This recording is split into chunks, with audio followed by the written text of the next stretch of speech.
Telas POV. Nagpatuloy ang malamig na pakikitungo sa akin ni Miguel. Ilang araw nang lumipas pero para lang akong hangin sa kanyang paningin. Di ko na siya ulit tinangkang kausapin pa dahil alam ko, di pa rin niya ako kayang patawarin. Hirap pa rin ang kalooban ko. Magkasama nga kami sa isang bahay, magkatabi sa isang kama, pero parang hindi niya ako nakikita. Ginugol niya ang oras sa trabaho sa umaga pero kapag gabi na, lasing siyang umuwi. Kahit si Lola Karen walang nagawa sa kanya. Bukas ng gabi ang 60th birthday ni Lola pero di pa rin kami nagkakaayos ni Miguel. Miss na miss ko na siya at gusto ko siyang yakapin at halikan pero alam kong nandidiri siya sa akin. Alas 10 na ng gabi pero wala pa rin siya.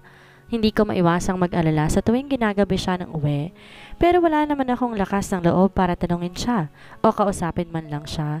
Nahihirapan na ako sa trato niya sa akin. Kagad akong tumayo sa kama nang marinig ko ang pagdating ng kotse sa baba. Tumungo ako sa veranda upang silipin kung si Miguel na ngayon dahil kanina pa naman nakauwi si Lola at sabay kaming naghapunan. Kagaya nga ng inaasahan, bumaba si Miguel ng sasakyan, ngunit ibang sasakyan ang naroroon, hindi ang madalas niyang ginagamit kapag pumapasok siya sa kumpanya. Nakita ko ang paglabas ng maputing legs ng driver sa seat ng sasakyan. Hinintay kong makalabas ng tuluyan ng driver na naghatid sa kanya, ngunit gano'n na lamang ang pagkadismaya ko dahil nakita ko si Maris. Kagad niyang nilapitan si Miguel at tinulungan niya itong maglakad. Kahit nakapantulog na ako, kagad akong lumabas sa kwarto, bumaba sa hagdan upang puntahan ang asawa ko. Miguel! Napatingin silang dalawa sa akin. Ngunit nag-iwas din ang tingin si Miguel at nanatiling nakaakbay kay Maris. Parang sinugatan ng puso ko dahil ang isang kamay ni Miguel ay nakapaikot sa bewang niya at ang isa nakaakbay at nakahawak sa kamay ni Maris. Ako na mag-aakit sa kanya, wika ko kay Maris, sabay kuha sa braso niya, ngunit tinapik niya ang kamay ko. No! Sino may sabi sa'yong pwede mo akong hawakan? Lasing na sigaw ni Miguel sa akin. Nakita ko ang pagngisi ni Maris, kaya lalo akong naniit sa aking sarili. Kinakagat ko ang ibabang labi upang pigilan ang pag-iyak. Hindi pwedeng makita ko ni Maris na ganito dahil panigurado, lalo niya lang akong mamaliitin. Inayaan ko siya na iakyat si Miguel. Nakasunod lang ako sa kanilang dalawa. Ang bigat mo, Miguel! Natatawang wika ni Maris. Ramdam ko ang hingal niya dahil talagang hirap si Miguel sa paglalakad. Tumigil sila sa paghakbang. Akala ko lilingunin niya ako ngunit dumako ang labi niya sa leeg ni Maris na ay kinasinghap ko. Ano ba? Nakikiliti ako. Hindi ko mapigilan na ikoyom ang aking kamao. Para akong itinulo sa sahig dahil hindi ko na kaya pang humakbang. Doon pa rin ba sa dati ang kwarto mo? Tanong niya. Tanging tangulang sinabi ni Miguel sa babae. Ngunit pagkatapat nila sa pinto, tumigil ulit sa paghakbang. Ayoko matulog dyan. Dalin mo ako sa guest room? Wika niya sa seryosong boses. Miguel! Tawag ko sa kanya pero hindi niya ako nilingon. Dumiretso lang sila sa kasunod na pinto at doon sila pumasok. Hindi ko alam kung susundan ko ba sila o papasok na lamang ako sa kwarto. Naninikip ang puso ko at hindi ko alam kung anong gagawin ko. Bahala nang magalit siya pero hindi ko hahayaan na magtagal ang babaeng yon sa kwarto na yon. Huminga ako ng malalim. Nilakasan ko ang loob ko na humakbang papunta sa pinto kung saan sila pumasok. Nanginginig kong hinawakan ang doorknob at hindi na to nakalock. Kaagad kong binuksan iyon. Nakita ko ng pagtayo ng mabilis ni Maris. Nakaupo din si Miguel sa kama. Hindi nakaligtas sa mga mata ko ang nakababang strap ng damit niya at sinadya niya pang ipakita sa akin kung paano niya itinaas iyon. Hindi ka ba marunong kumatok? Sigaw ni Rafael. Umigting ang kanyang panga habang nakatingin sa akin. Pinilit kong patatagin ang aking sarili na hindi ako mabuwal sa harapan nila kahit naramdam ko ang panginginig ng aking mga tuhod. Salamat sa paghatid sa asawa ko. Makakauwi ka na? Wika ko habang nakatingin kay Maris. Ngunit ginisihan niya ako at tinignan niya ako mula ulo hanggang paa. Pagkatapos niya akong pasadahan ng tingin ay nakangiti siyang umiling bago hinarap ulit ang asawa ko. See you tomorrow, Miguel? Malambing na wika niya at ginawa na niya to ng halik sa pisngi. Pagkatapos sumakbang na siya papalapit sa akin. Asawa? I doubt it. Sambit niya habang nakatingin sa akin.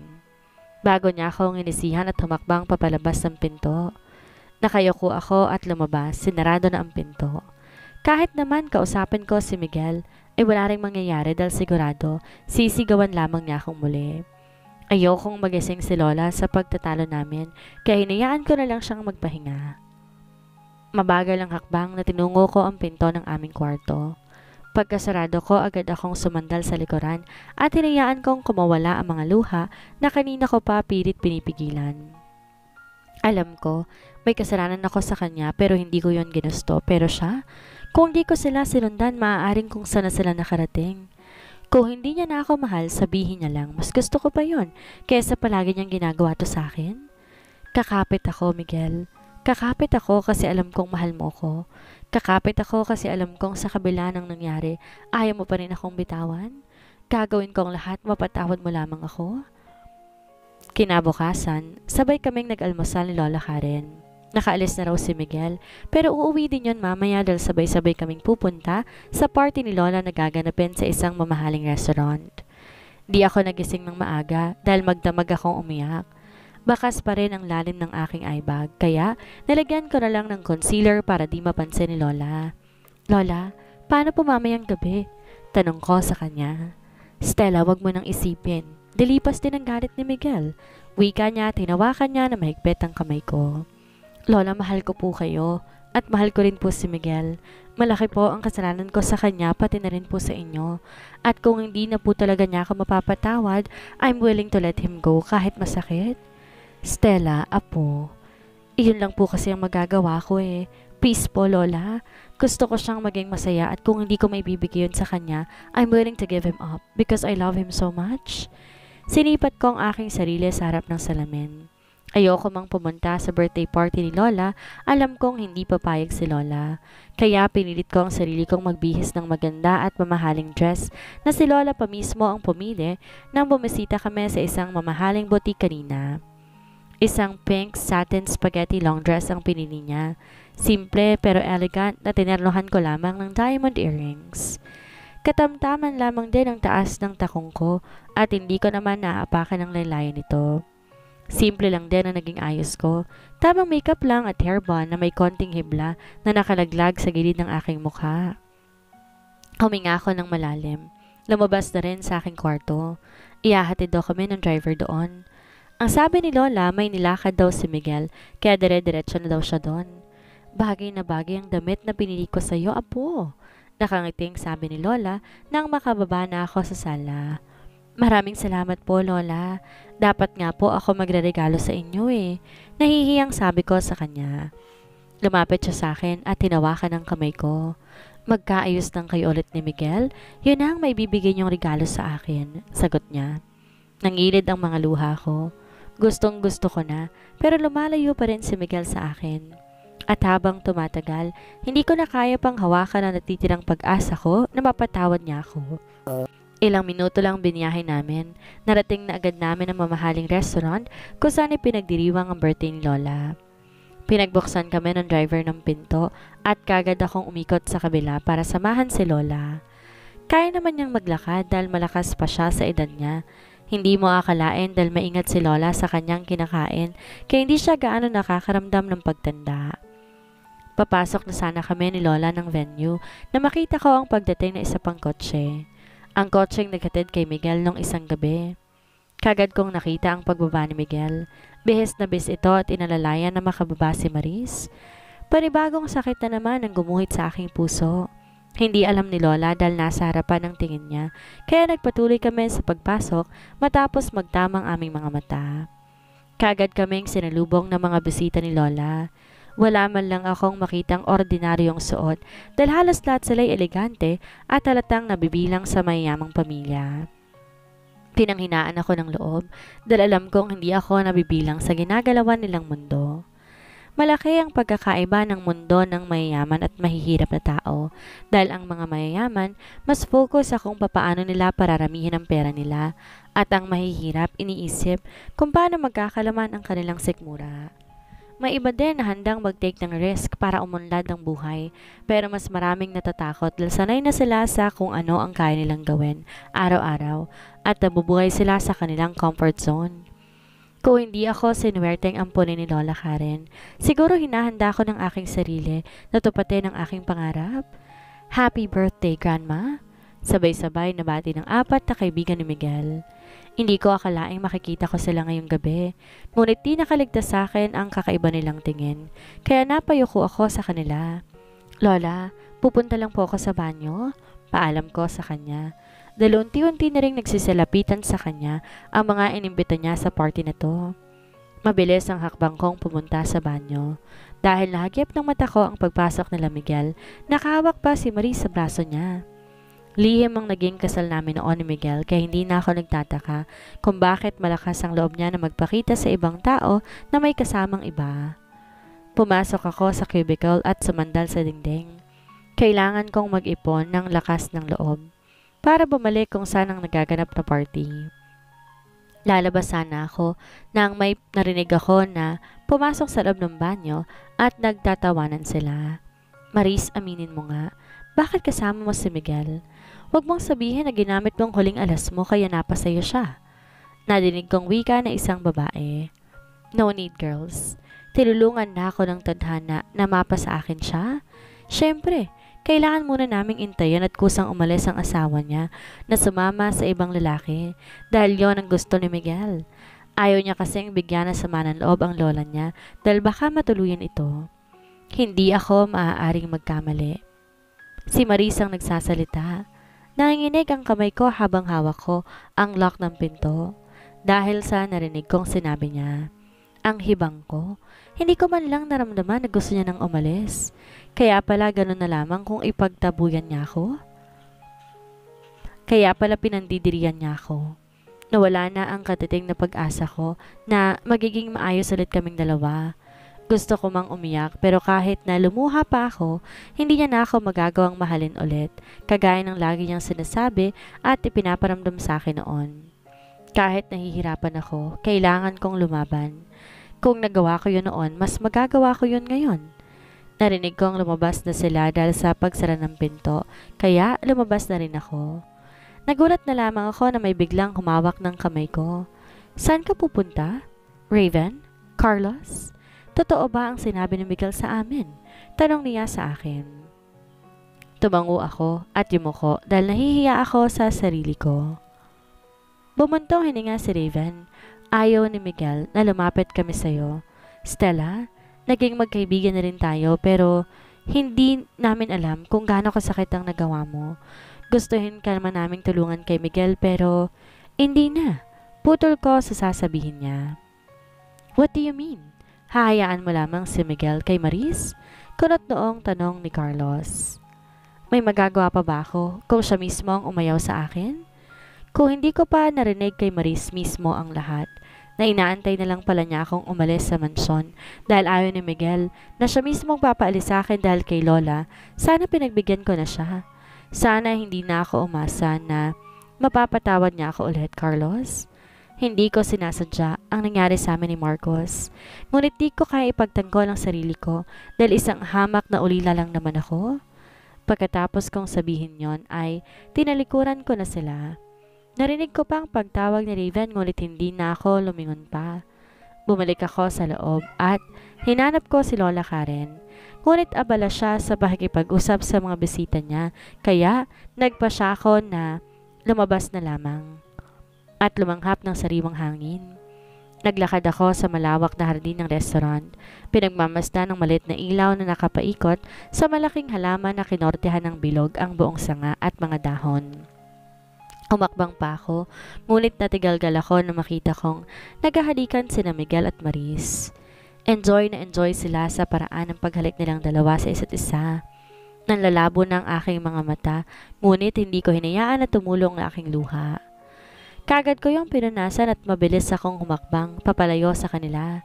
Stella, saan ka pupunta? Tawag ni Raven. Pero hindi ko na siya nilingon pa at nagpatuloy na ako sa paglalakad papasok. Hinagilap ko si Lola upang magpaalam na sa kanya. Isang linggo nang nakakalipas mula nang umalis ako sa mismong araw ng birthday party ni Lola. Nang gabing yon, nagpahatid na agad ako sa mansyon at inimpake ko na ang mga gamit ko. Wala na ako inaksayang oras dahil ayoko na madatnan ulit ako ni Miguel sa bahay. Hindi naging madali kay Lola Karen na payagan ako, pero dahil sa pag-iyak ko sa harapan niya, napapayag ko na rin siya. Ayaw niya akong umalis, ngunit nakiusap ako sa kanya na kung di ko gagawin yon, lalo lamang lalala ang lahat. Gusto ko ulit bumangon, kaya nang ginawa ko noon. Gusto kong kayanin ang sakit at ang hirap para sa sarili ko dahil wala akong ibang aasahan ngayon kundi ang sarili ko lang. At nagpapasalamat ako kay Grandma dahil iniyaan niya akong umalis. Nangako ko sa kanya na dadalawin ko siya kapag okay na ako ulit, kapag kaya ko na ulit kumiti, kapag wala na akong nararamdamang sakit. Stella, tama na yan, wika ni Sister Bella. Pagkaalis ko sa mansyon, dito na agad ako sa bahay ampunan dumiretso. Akala ko wala na akong babalikan dito, ngunit nagkamali ako. Mainit pa rin pala akong tanggap at binigyan na matutuluyan. Patuloy pa rin naman ang pagsuporta ni Lola sa bahay ampunan, kaya pinagpapasalamat ko din yon dahil sa mahabang panahon, hindi niya pinabayaan ang ampunan. Sandali na lang to, Sister Bella, nakangiting sagot ko sa kanya. Kasalukuyan kasi akong nagbililinis ng sahig sa tulugan ng mga bata. Tama na kasi yan, kumain na lang tayo ng tanghalian. Pangulit niya sa akin, kaya wala na akong nagawa kundi itigil ang pagmamap at sumunod sa kanya. Kasabay namin kumain ng mga bata, masaya, magaan sa pakiramdam ang mga ngiti nila at nagbibigayan sa akin ng pansamantalang saya. Naikwento ko rin kay Sister Bella at Mother Donna ang nangyari sa lumipas sa taon, kaya alam nila ang pinagdadaanan ko pati na rin ang ginawa ni Marcos. Nung una, hindi sila makapaniwala na magagawa yan sa akin ni Marcos dahil alam kong kilala nila ito, kaya hinayaan ko na lamang. Pagkatapos namin kumain ng simpleng tanghalian, tinulungan ko rin silang magligpit ng pinagkainan. Ayoko naman maging pabigat dito kaya tumutulong ako sa pupwede kong gawin. Nagpresenta ako magtapon ng basura, kaagad kong pinaghiwalay ang mga basura na pwedeng itapon sa basurahan. Sa labas na malaking drum sa harapan ng gate ng bahay ampunan, iniipon ang basura dahil bukas dadaan ang truck na kukuha sa mga ito. Pagkatapos kong ilagay ang mga basura sa drum, bumalik na ako. Stella! Tumigil ako sa paghakbang. Ngunit nang ma-realize ko kung sinong tumawag sa akin, nagmamadali akong maglakad. Stella, sandali! Tawag niya ulit sa akin hanggang sa maabutan niya na ako. Kaagad niyang hinawakan ang braso ko. Stella, I'm sorry, sambit niya. Nag-umpisang mag-init ang mga mata ko. Namumula na rin ang mga mata ni Marcos habang nakatingin sa akin. Sorry? Sigurado ka bang nagsisisi ka sa ginawa mo sa akin? Tanong ko sa kanya. Tuluyan ang tumulo ang luha ko. Hindi mo ba talaga ako mapapatawad? Marcos, alam mong mahalaga ka sa akin. Mahal kita bilang kaibigan, nagtiwala ako sa iyo. At hanggang ngayon, sa kabila ng ginawa mo sa akin, pinapahalagahan ko pa rin ang pagiging magkaibigan natin dalawa. Gusto mong patawarin kita? Tumayo ka sa akin. Tuparin mo ang matagal mo ng pangarap. Kalimutan mo na ako. At kalimutan mo na rin ang nangyari sa atin. Wika ako sa kanya. Bago ko siya tinalikuran, ngunit nabigla ako nang bigla niya ako niyakap mula sa likuran. Patawarin mo ko. Kung yon ang kailangan kong gawin para hindi mo na ako kamuhian, gagawin ko. Pero gusto ko lang malaman mo na walang nangyari sa atin. Hindi ko kaya. Kahit gusto kong kunin ka ng oras na yon pero hindi ko nagawa. Hindi ko nagawang kamuhian mo ko ng mahabang panahon. Nagsisisi ako dahil nakikita ko kung gaano ka kamiserable ngayon ang dahil sa akin. I'm sorry, Stella.